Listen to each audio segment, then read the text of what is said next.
Okay, hello, welcome to Strength Training. This is an introduction into strength training and performance. My name's Brett and I'll be running you through this quick presentation on overview of what strength training is, what the types of strength and some of the sports you can expect to see strength involved in. Okay, so let's move on. Okay, first thing we need to sort of understand is what we mean by strength, what we mean by strength training, and why should we bother. So firstly, let's look at the benefits of strength training. So, we know through research and through lots of good scientific research and good sort of people working out in the field that strength training can increase and maintain muscle. We know that it can improve bone health and we know that it can decrease the risk of injury, which is really important if you think about it. If you're working with athletes, for example, that are paid £50,000 a week, which some of these footballers are, for example, the last thing you want is for your footballer to be injured. So making them strong and making their muscles and their bones and their ligaments and tendons strong means that they're going to have a decreased injury risk. That means you can get them playing for longer. Increased performance. So we're looking at strength, power and endurance here. We're going to go into this a little bit more about how we kind of identify those types of strength. But it basically means that any sort of athletic development, so if we've got strong, powerful athletes with a good endurance base, then they're going to be able to work harder for longer, and they're going to be stronger in everything they do. So big key part of why we strength train. Helps with weight management. Sometimes this can be for athletes, and sometimes it can just be for the general public. But having more muscle means that essentially we're burning more fuel just kind of standing around. So having a good level of muscle mass means that it's going to be harder to put on weight, and when you get older, not that you guys are worrying about that right now, but if you ever work with older people, having a good strong level of muscle mass will mean that it's a lot easier for people to keep weight off into old age. And there's psychological benefits as well. So with the release of endorphins, which you get playing most sports and you get doing most activities, but when you're strength training, when you're lifting weights, there's a lot of research showing that there's a release of sort of what we call endorphins, which are like happy kind of hormones in the brain, make you feel good, and that's always good. Having a good kind of happy feeling after you train is a big part of why we bother doing things. So we can't overlook the psychological benefits of strength training. Okay. So then we come on to what we call athletic development and strength. And this is kind of like why we bother to make people strong. Again, it really comes down to the stronger you can make an athlete, the better they can perform. And the better they can perform for longer periods as well. So let's take the woman on the right, for example. She's obviously doing some strength training, some power training there. And we know that if we can make her body put more force through the floor, if we can make her oppose more force onto an object, then the chances are she's going to run faster, hit harder, and she's just generally going to be a better athlete. So everything comes down, in athletic development, everything comes down to two things: either making the person better at the sport, or helping them become better at their sport, or the second point on here, which is decreasing the injury risk, which is a big part of strength training. And if you ever work with athletes of any level, it'll be a big fundamental part of why you're getting into strength train. If you can reduce someone's injury risk, if you can reduce an athlete's injury risk, it means they can compete better, they can play for longer, their careers are extended, and they can basically essentially go on for hopefully as long as they want to. Injury is a big part of sport, and the least that the more we can reduce that, then the better it's going to be for our teams, the better it's going to be for our individuals as well. And third point here is power. So power is what we call a KPI. So that's a key performance indicator. So we know that the more powerful we have an athlete, the better they're going to be. Now, I won't get into the science of how we sort of measure power or what power is. We'll do that in a little bit. But every single sport you'll come across will have an element of power in it.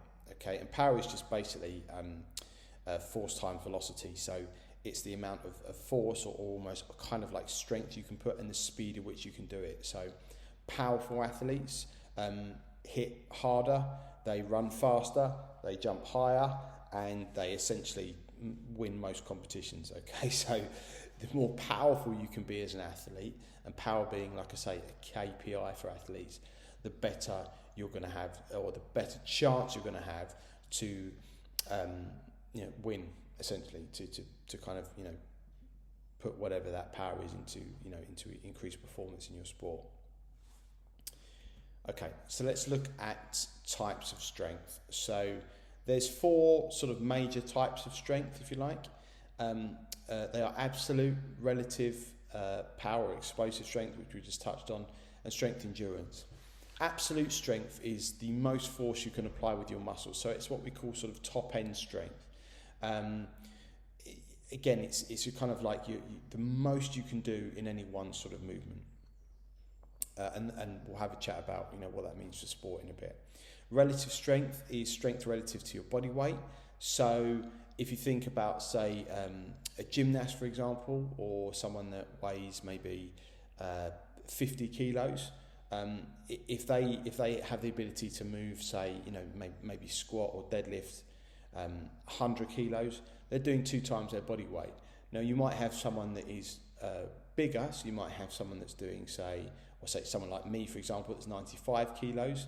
You go, wow, he's almost double the weight of the gymnast, and I can move 180 kilos and say, wow, he's stronger, Brett's stronger. Well, actually, relatively, I'm not. Relatively, the gymnast will be stronger because she's lifting double her body weight, whereas I'm only lifting, well, I don't know the maths, but it's not quite double my body weight.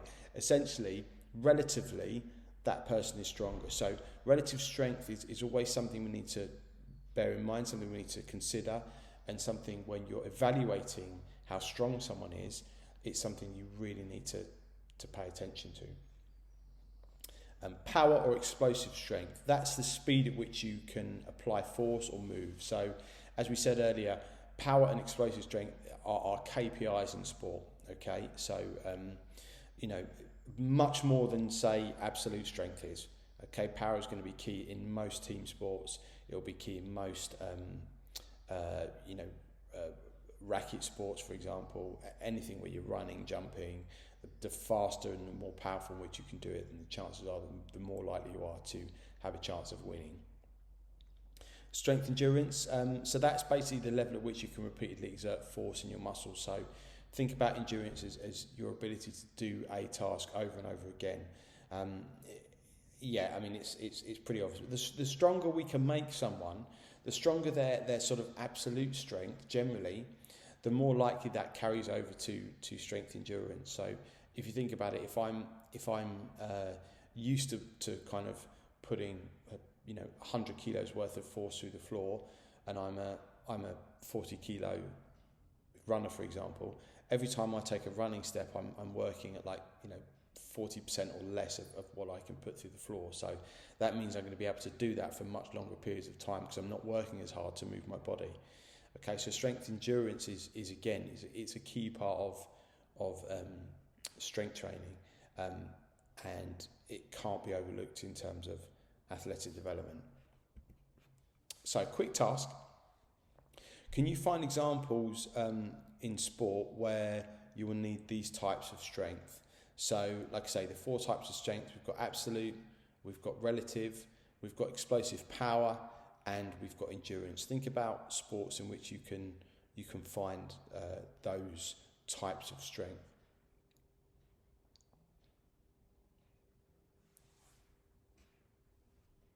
Okay, so had a little think.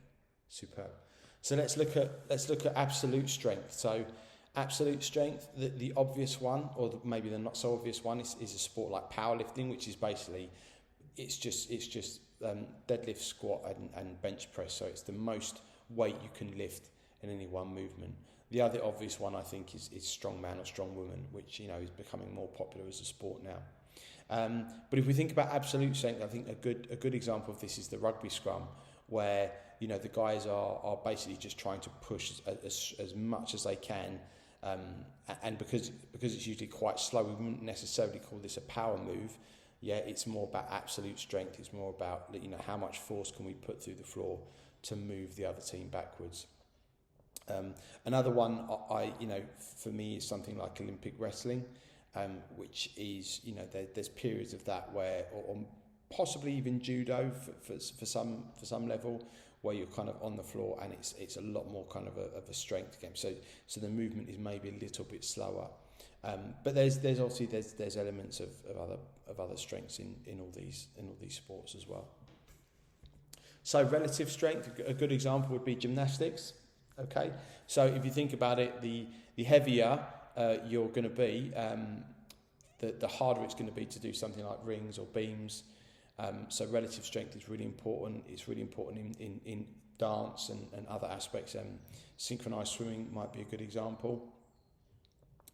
And many other sport-specific situations where you don't want necessarily someone to be too big, because obviously the high absolute strength, chances are the heavier you're going to be, which is going to affect your power and your speed as well. So we kind of want to keep people's relative strength pretty high, but we don't want their kind of body weight to go up too much. So I think gymnastics is a good example of relative strength, and I'm sure you've got other maybe thinking about it, maybe something like horse riding would be. So any kind of dressage or jockeys have to have a good level of relative strength as well.